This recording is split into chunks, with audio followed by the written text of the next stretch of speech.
Hi, everyone. Welcome. For those of you who I haven't met yet, my name is Bree Ziegler, and I'm the Managing Director of Leeza's Care Connection.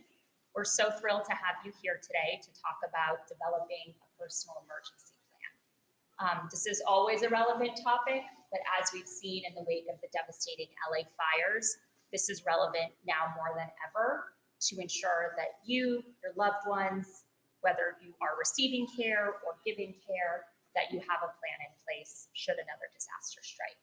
So we're thrilled to have Sandy Simone, the Director of Business Development at LIEM Hospice. She is an absolute delight, asset to the community resource connector. So I can't think of anyone better to lead this today than Sandy. So I will hand it over to Sandy. Thank you very much. Welcome, everyone. On behalf of LIEM Hospice, it's a pleasure to be here and just do the presentation. Like Ms. Bree said, due to the tragedy of the beginning of the year 2025, it's so important to have that preparedness in play. So we'll be going over a couple of things here, and let's get started. Is it on there? Okay, perfect. So today's agenda: the importance of an emergency preparedness. Key components of a personal emergency plan, building your emergency kit, practice and review, resources and support. There it is. Okay, perfect. You guys all have the package with you, so go ahead. I will be looking up and down, so I do apologize. I just don't want to miss any key components, okay? All right, so let's see. The next page. The importance of an emergency preparedness, benefit of a plan, okay?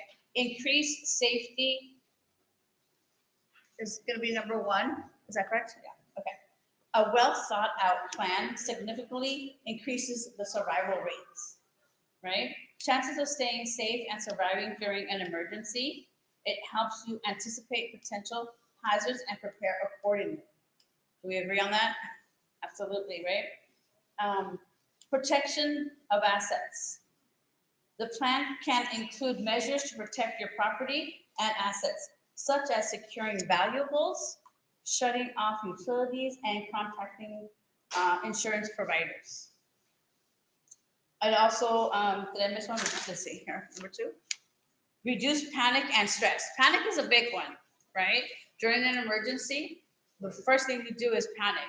And that's the one thing we don't want to do. So having these prepared plans in play makes a big difference. It can, during an emergency, it can reduce the panic and stress level. A plan provides a framework for action, allowing you to respond calmly and rationally. How many times have we come throughout an emergency and all of a sudden we're in panic mode, right? Right. Moving on.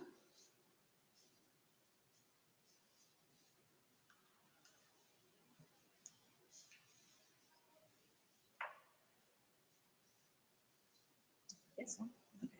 So some of the key components of an emergency plan. An emergency contact list is vital.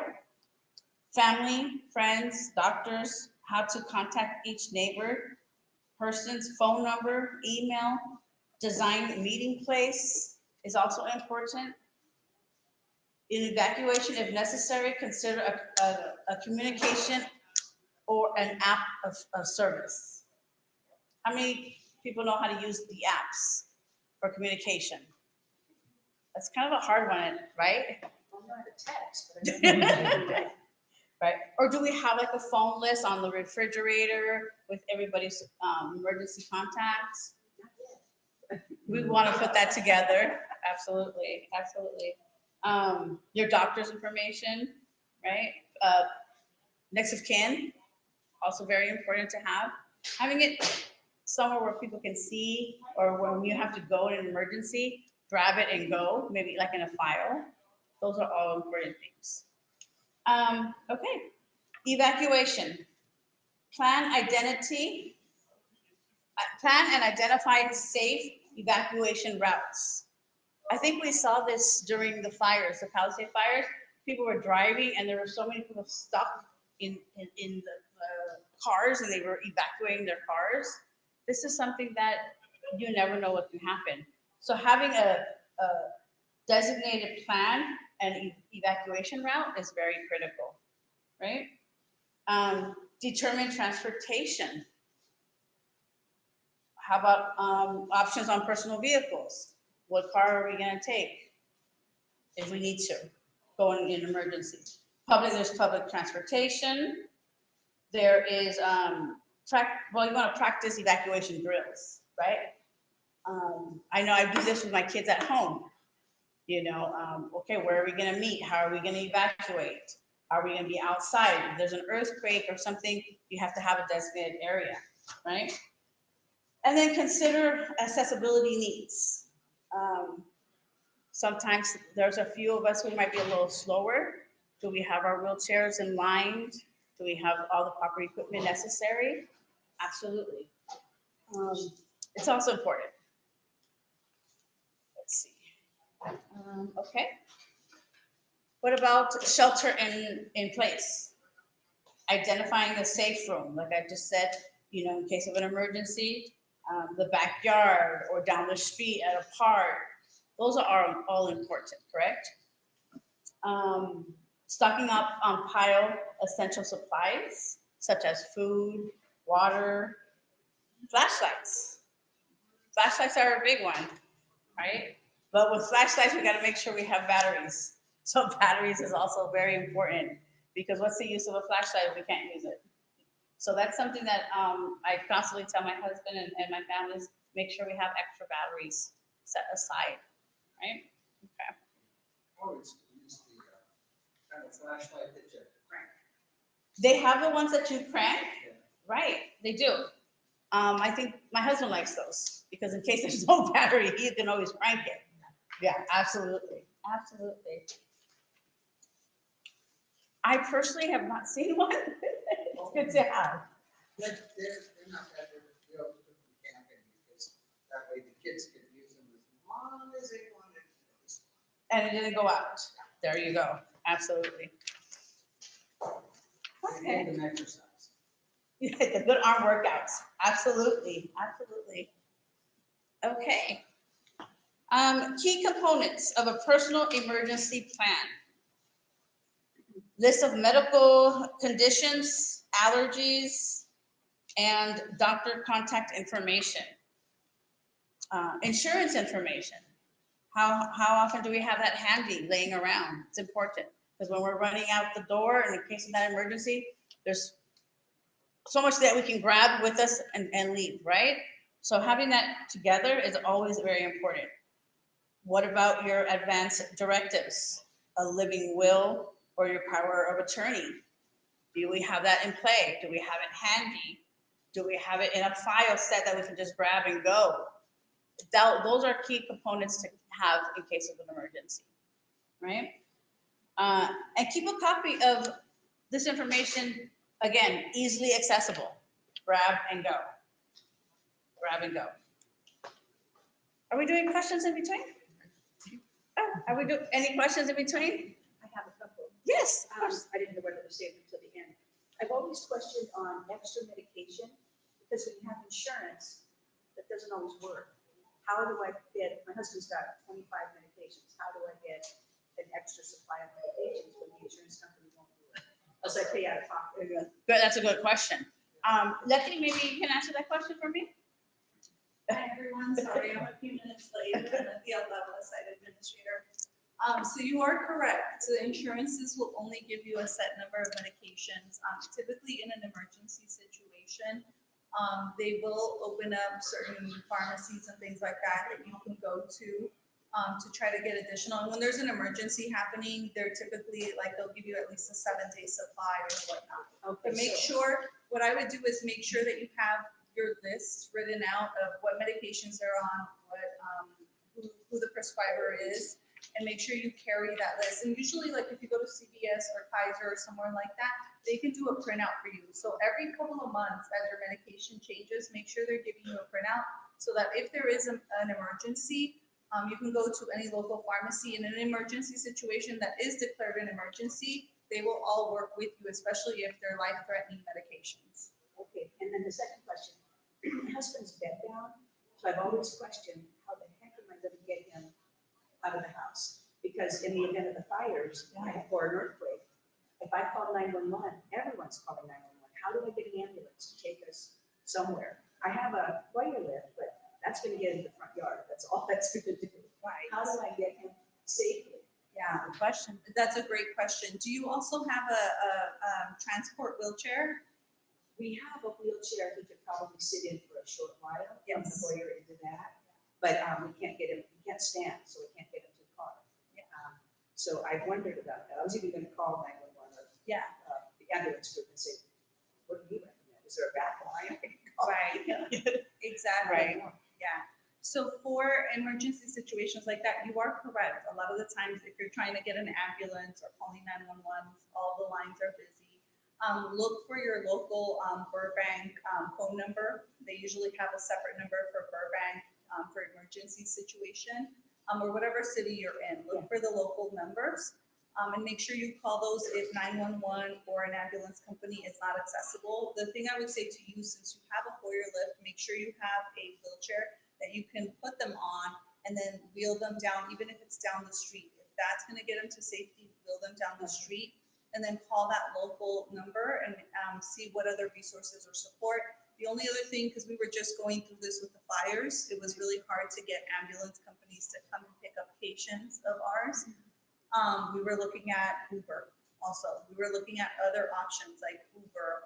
If you go online, other transport companies outside of ambulances, there's a plethora of other ambulance companies. So get familiar with them, or transport companies, get familiar with them.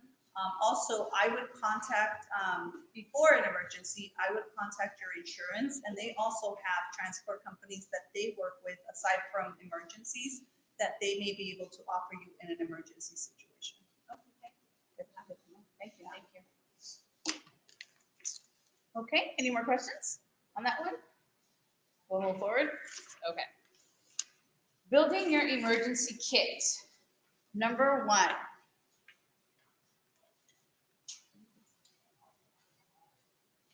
Oh, is this not on here?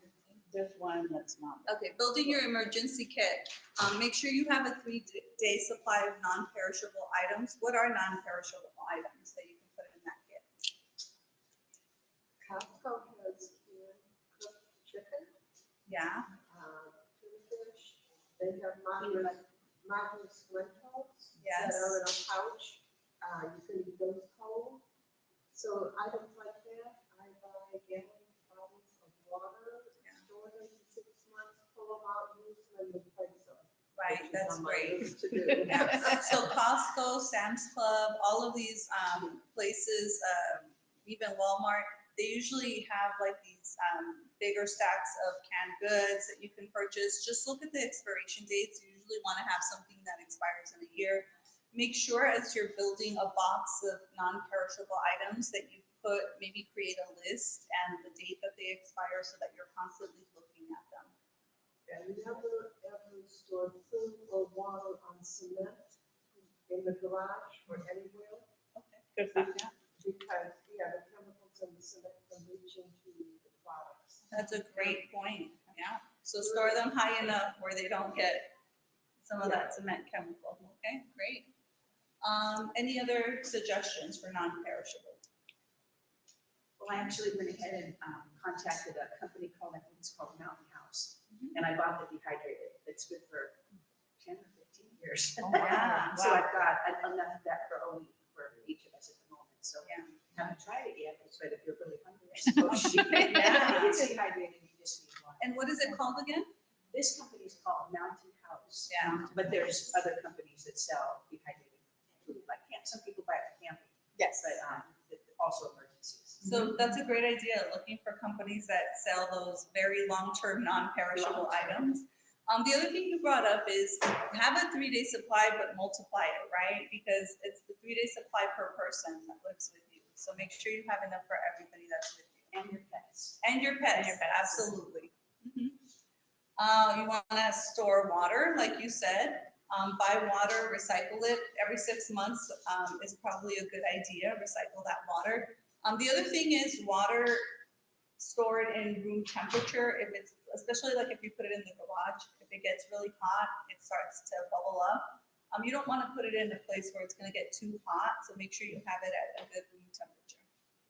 The other thing about water is if you store it anywhere you store it, if it's in a sunny spot, it's going to grow. Yeah. Algae. So just make sure you store it indoors as much as possible instead of leaving it A outside. little bleach, of course, helps that, and then you wait till the bleach breaks down and it's drinkable. Exactly. You're going to want to have a first aid kit. You can go online on Amazon or go to the local CVS or anywhere where they have first aid kits. I actually just recently, when the pandemic hit, we bought one of those backpacks online that had first aid kits and then flashlights. It had everything in it. They're probably pretty inexpensive when you think about it. When they with all that they have, I found one for like $40, and I still to this day just look at, is there anything that expires in there or that needs to be replaced?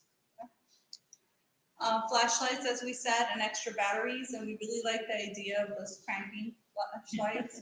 They also have the flashlights that you can that get sunlight and they work. If you Solar.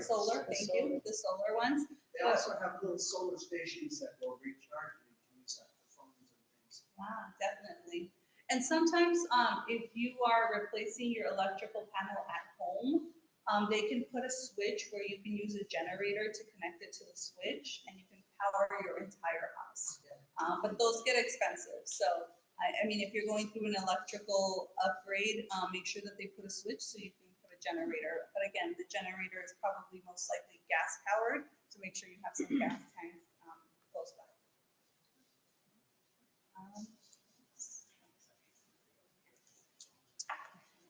Okay, moving forward, let's see. Building your emergency kit. Building your. This is the number second. five. The second, that's fine. The radio battery. Go through those. Personal hygiene.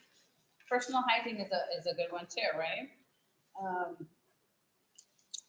So what are some personal hygiene items that we would need? Well, toothpaste, Toilet toilet paper, paper, Toilet paper. some soap, right? deodorant if you want to stand your family. Some deodorant, personal woman hygiene products. We'll go too into detail into those.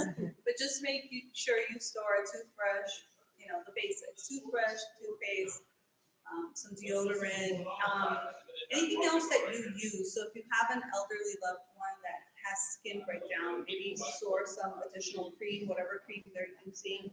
Make sure you store, if they have wound care, extra supplies, things like that. So again, prepare for what their needs are, especially if they have skin breakdown, wound care issues, or things like that. And going back to that radio battery powered hand crank. And again, making sure we have batteries, of course. What about medication? Medication prescriptions over the counter? So making sure you're reviewing your medication count. And like I said, insurances are not great or big on giving you too much medication ahead of time. But if you have your list of medications, going to the local pharmacy and being like, look, he's a diabetic or whatever the case may be, or he can't go one day without this medication, please refill this. And they will find a way. And again, more time, copies of important documents and having them ready to go. One thing that I just recently had a conversation with my husband about was, the ATM machines might be down. Is there enough cash in the house? Store some cash in your safe. Make sure you buy yourself, even if it's a small safe, store a couple of dollars in there in case you need it, okay? That's a good point. Very good point. Okay, building your emergency kit, special considerations. Mobility aids. We've already mentioned this, but we'll mention it one more time. Extra batteries and the chargers. Chargers are good. A repair kit. What do we put in the repair kit? Does anybody know? on that page, I'm sorry. So repair kit, if you have any medical equipment and you could use like a screwdriver or something, Say make sure. Screwdriver and pliers are really handy. Yeah, pliers, screwdriver, a small little hammer, you know, A wrench. a mallet, whatever you call that. Those are really important for you to have on you. Manual operations instructions. Those are always good to have. A manual, absolutely. Twice I'll use. Yeah. The other thing to think about, and I think we're gonna talk, oxygen, yeah, we'll talk about it in a second, so I'll hold off on that. Transfer assistance. And again, like Letty was saying earlier, if you have a wheelchair, anything to help you transfer, you know, your loved one or whoever needs it, that's always good to have in case of emergency. But let's say you don't have transfer assistance. Let's say you don't have one of these machines that can help you get them out of bed. It's really important for you to talk to your neighbors and know your neighbor's schedule and maybe let them know what's happening. Hey, my loved one isn't able to get up as quickly or as easily as possible. In an emergency, if I need your support or your help, what are your hours so that I can come and knock on your door if I need your help or support? Always have a backup plan with your neighbors or friends or somebody that you know available around the community. Absolutely. Okay, and now oxygen. Yeah. Oxygen is a big one. Yeah, so extra oxygen tanks. So usually when you do need oxygen and it's ordered through your insurance, it might be a concentrator that plugs into the wall. If you have an electrical shutoff and there's no power to that and your loved one requires constant oxygen, what should you have as a backup? I have backup eat. Yeah. And if your insurance doesn't send a backup tank, it's okay to call your doctor's office and say, hey, they didn't send me a backup tank. Those tanks are typically good for 2 hours, depending on how big they are. So if you're gonna go past 2 hours and you don't have enough tanks, start doing the math. I have 3 tanks, 2 hours, that's 6 hours. I always encourage people to have a backup generator. Yeah, go to Home Depot and buy yourself a backup generator that you can plug into your concentrator into so that the oxygen keeps going. Are you talking about one of the big ones that you have to put gas in? Mhm, That- yes. Yes. Yeah, they're noisy too. Yeah, they're noisy too, yes. Yes, What- yes, what- they are. there's Yeah, gotta be a They are secret. making them less noisy and there are smaller ones now. So I would just look to see what's the most accessible. But if you have oxygen in the home, I cannot stress enough. Yeah. It is really hard to get oxygen in an emergency because everybody's probably asking the medical equipment companies to deliver oxygen and they're gonna go by acuity level. Usually hospitals will get more support or other facilities will get first support. So always have a backup generator or enough tanks to last you at least 5 to 6 hours. But make sure as you're using those tanks that you're calling your medical equipment provider and you're saying, I need more tanks or I need other solutions for my oxygen. Typically when they bring any medical equipment from your insurance or from your medical provider, there's a number or a sticker on those tanks or on the generators or on the concentrators. Call that number. That's where you should always call. Start with them. And if they can't help you, call your doctor's office next. If they can help you, call 911 and get them to come out and give you more oxygen. Okay? That's very good. What about the tubing and the mask?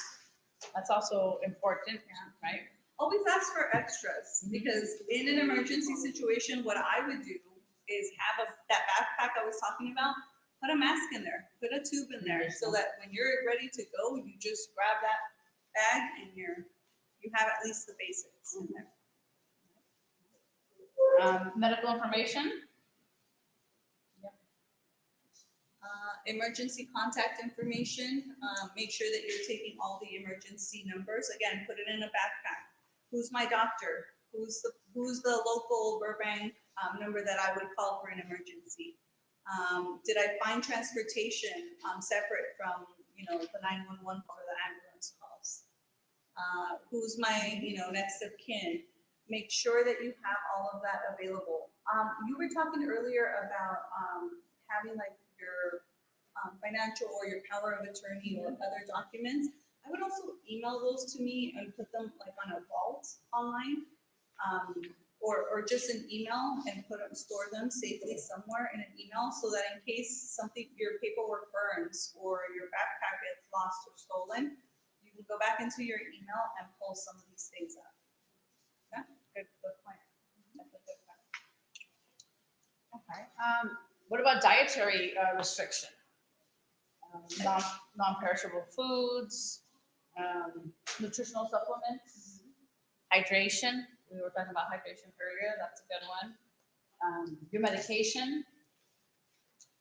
Allergy information. Whether you're allergic to something, that's also good to have, right? Many people know that you're allergic to something. And I think we already went over the emergency contact information. So let's move on. Some of those, dietary restrictions for a lot of people as they get older, they have heart problems. Canned foods are kind of not on that list. Right.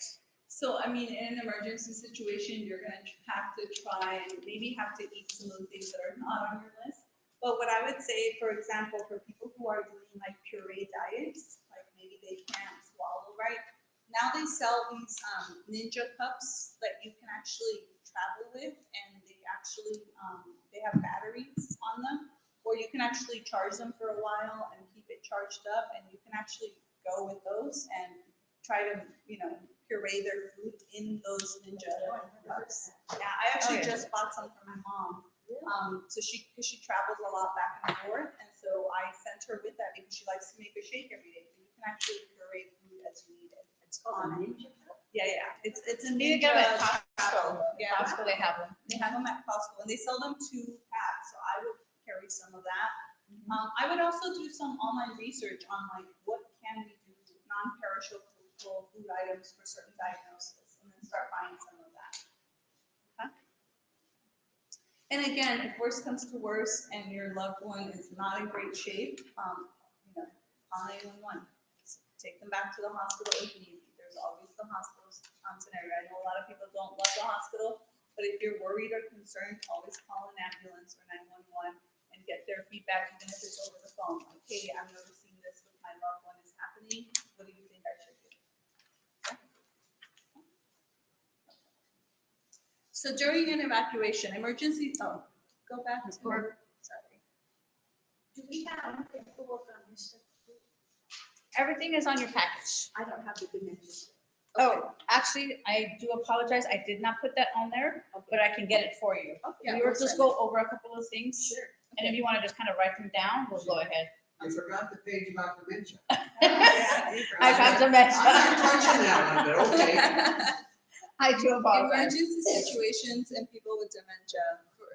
During an evacuation, for a person living with dementia, changes in routine, traveling, and new environments may increase the risk of wandering and agitation. So dementia is a hard one. It's probably one of the hardest, whether it's Alzheimer's dementia, vascular dementia, whatever the dementia is.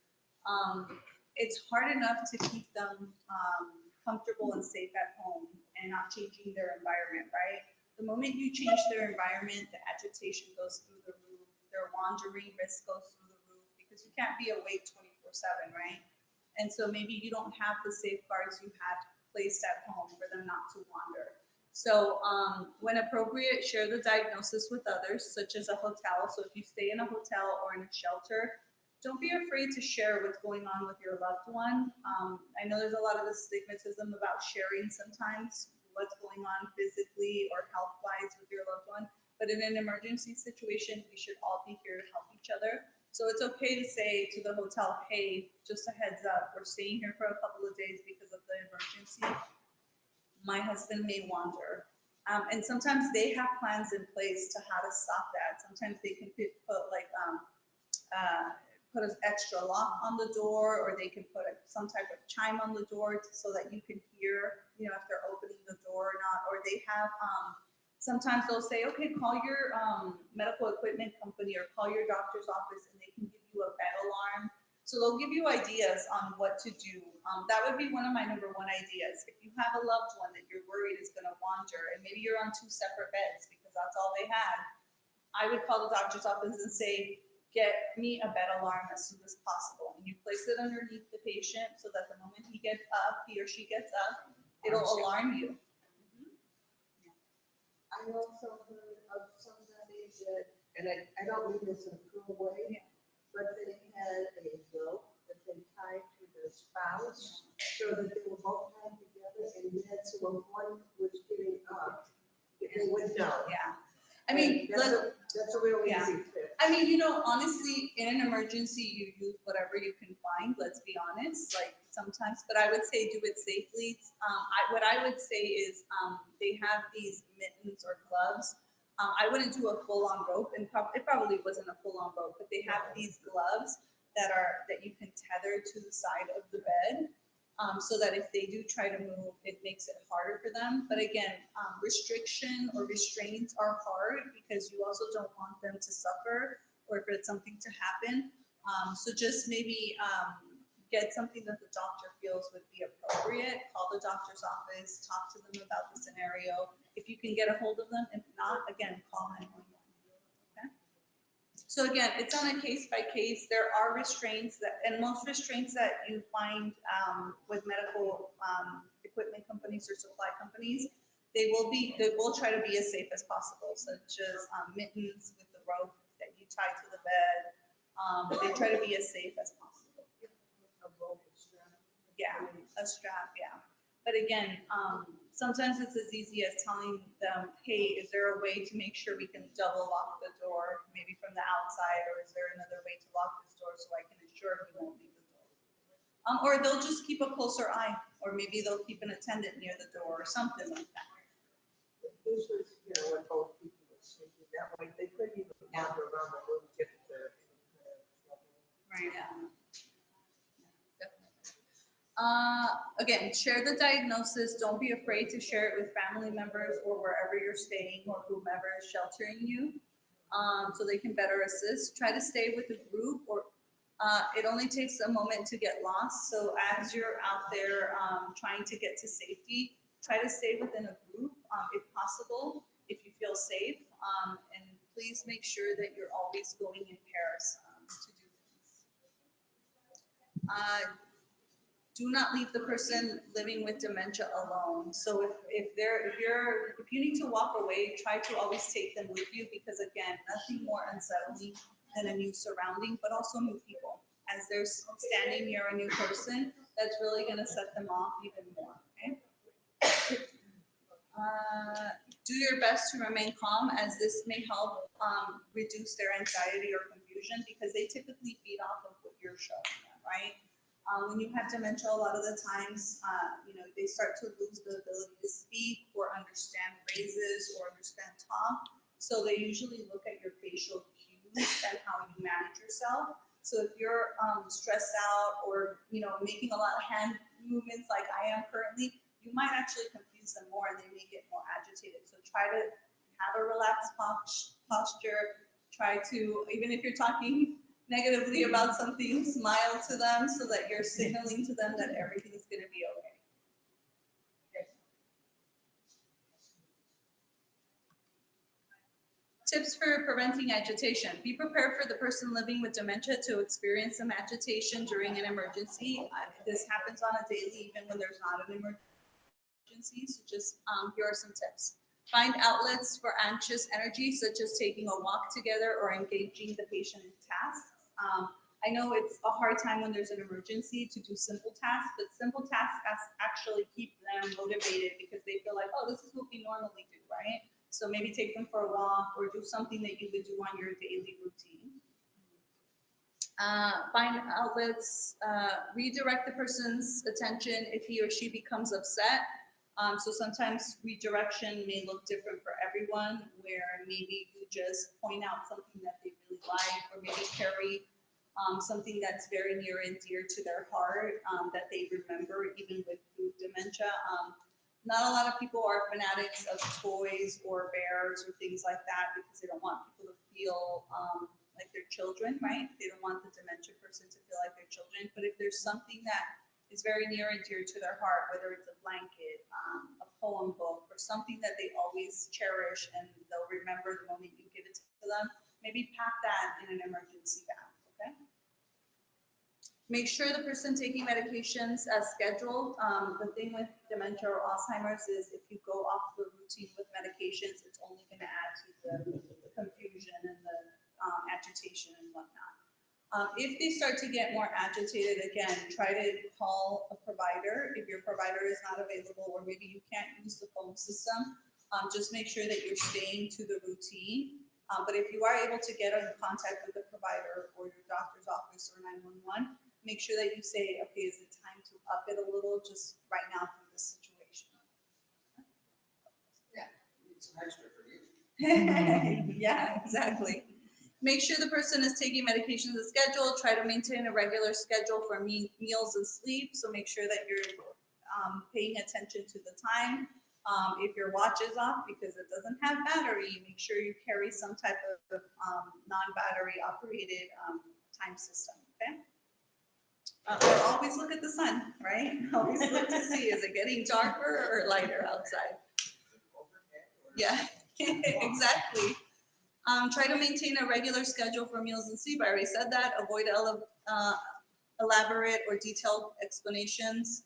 So you don't want to over-explain to someone with dementia. You just say, okay, we're coming this way, and just walk them that way. You don't have to say, well, we had to leave our house because there was an earthquake and it's not safe to be there. You don't have to go too into depth with them, but you do have to explain. Have you guys ever been outside on the street and been approached by a stranger and grabbed from the back and it startled you? Have you ever seen a video of that happen? What happens? It startles you, right? So if I go up to Sandy and I don't know her and I'm like grabbing her from the back or trying to like hold her hand, is that comfortable if I don't know her?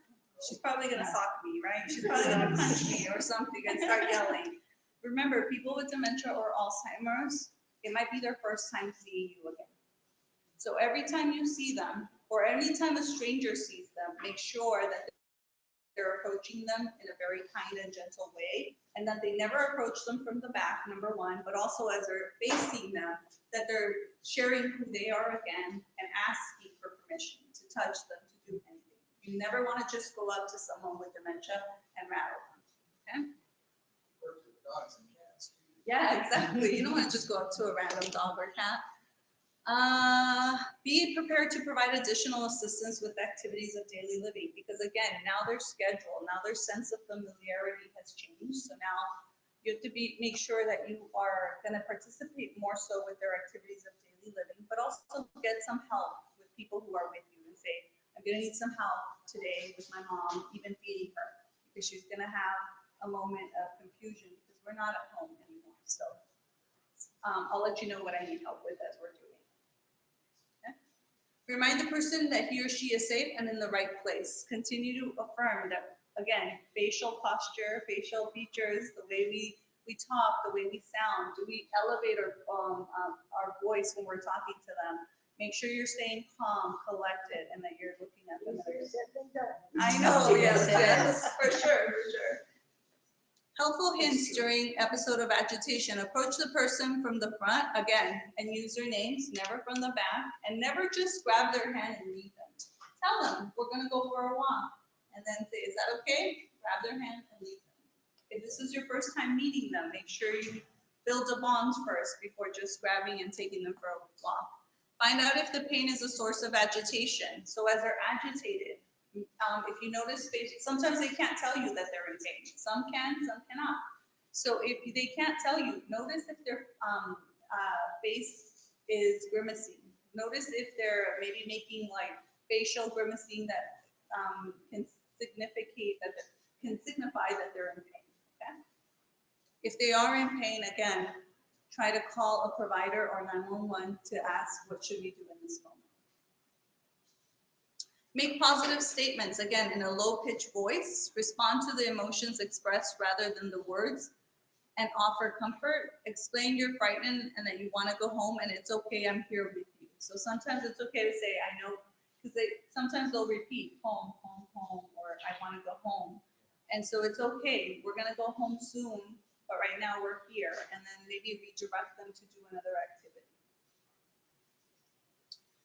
for example, I know you're frightened and want to go home. Again, it's okay. I'm here with you. Don't argue with them or correct the person. Instead, affirm his or her experience. If they are very talkative and still able to tell you how they're feeling, it's okay that they're feeling this way. Don't ever argue with someone who has dementia because their reality is that, right?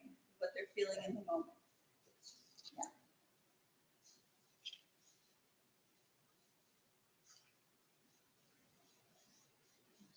Go ahead, sorry.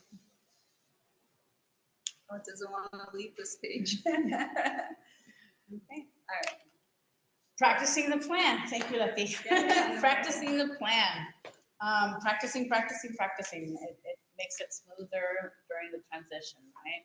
We can all put a plan together, and as we saw come January, we all had plans put together, but did we execute them accordingly, right? For the fires, we had a plan together, but we learned as well, right? Because when things happen, it's a constant movement. It's constant. I don't know what's happening, but we're going to follow our plan because we had the plan together. But there's emotions and there's just a lot of things going on.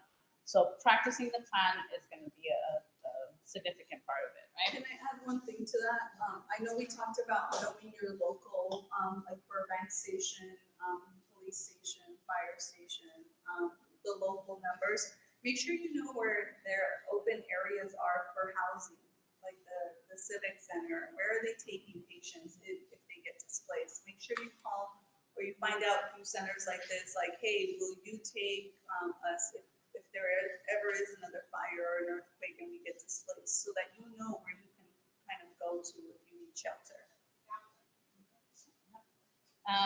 Scheduling regular reviews and updates. Very important as well. And involving family members and caregivers in the process. And adjusting the plan accordingly and any changing circumstances. The other thing I want you to think about is having backup plans. So my husband and I always say, if we can't get to our house in the San Fernando Valley, where else do we meet? Pick a family member's house that maybe lives in Pasadena or in LA, wherever else you can meet that's far enough that you're like, okay, if I can't get to this point, we're gonna meet here. Seattle. Yeah, that would be good. Yeah. If we could fly or drive through the highways, right? But just make sure you talk about all of these things. If we can't get to our meeting point 1, what's our meeting point 2? Always have a backup. What's our meeting point 3? Okay? Any questions? 2 comments. Yes. Number 1, if you do not have a gas leak, do not turn off your gas meter because it could be weeks before it gets turned back on. Mm-hmm. And number 2, have an escape plan. You have to go out the window of the 2nd floor Oh, yeah. in case you can't get out down, on the 1st floor. That's a good one. That's a great one. Yeah. And if you're in an apartment building, ask your apartment management team, like, how do we get out? Is there, they may not know how to answer it, but I would always ask, okay? And there's more information on ready.gov. Make sure that you're going on there, and they're usually giving you suggestions for, especially in California. There's a website for California. We'll put it on the follow-up email that we send you all. There's a website where they give you, like, for the natural disasters that most hit California, here are the things you can do: floods, fire, earthquake, that.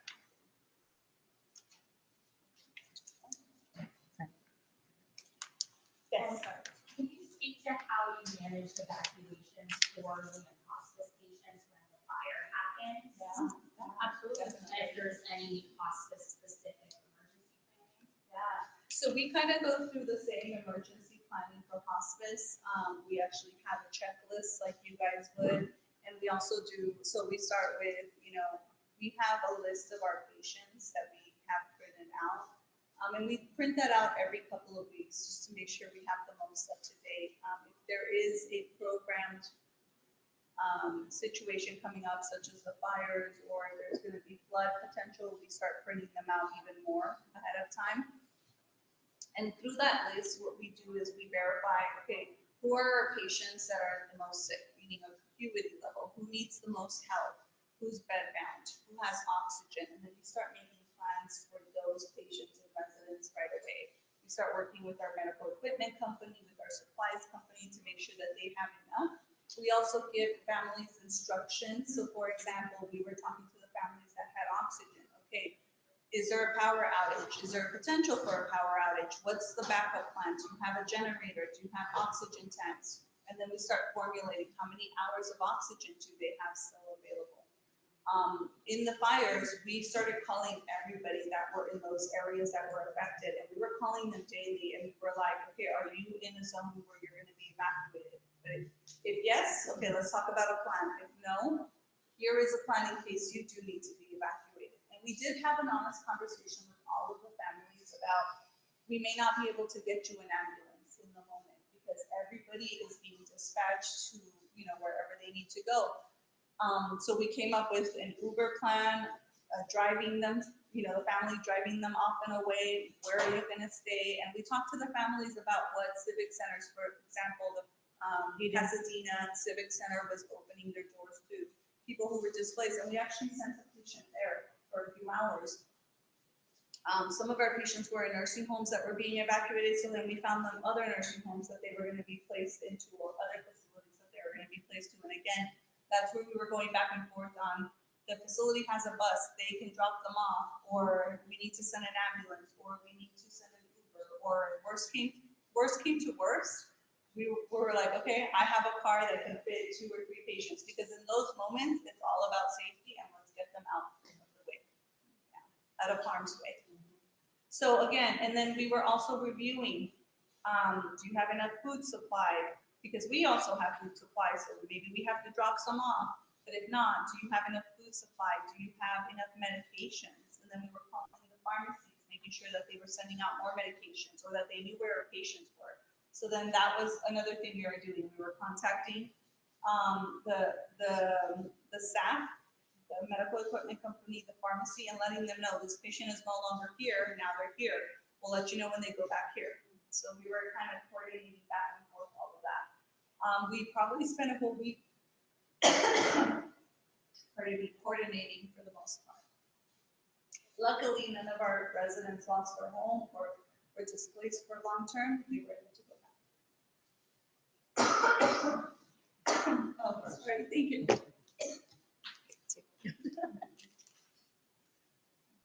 Any other questions?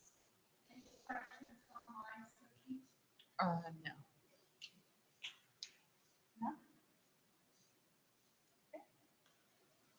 So the one thing to keep in mind is no emergency is going to be the same. And no family is going to treat the emergency the same, meaning everybody has a different view on how they would go about where they would go if they got displaced. It is going to be chaotic. Please try to keep yourself as calm as possible and as informed as possible by, looking up online for updates if you have internet, or calling your local authorities or driving to the local police station if need be. But just make sure that you're staying calm for yourself, but also for your loved ones. Okay? Any other questions? Thank you. Thank you. Couple of quick announcements after we give another round. For staying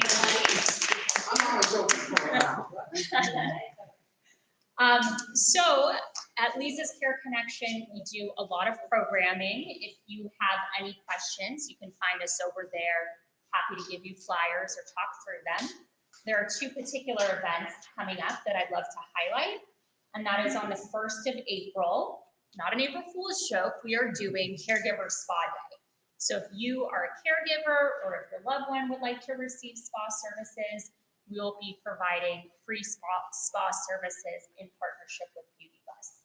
That includes everything from hair, nails, eyebrows, barbering, mini facials. It's really, really fabulous. Treat yourself. Self-care is important. This is at St. Joseph Medical Center, a province. Sure do, I'll get you one. And then the day after, we're going to have a legal planning for seniors seminar, and that's in partnership with the nonprofit organization Vet Set It. They'll talk about advanced planning, things like direct power of attorney, conservatorship, how to allocate a financial and medical designee. So, these are all important things to plan ahead for and kind of dovetail into the emergency planning. So if you're interested to, dive deeper into that, I encourage you to come to that as well. So thanks, everyone. Thank you.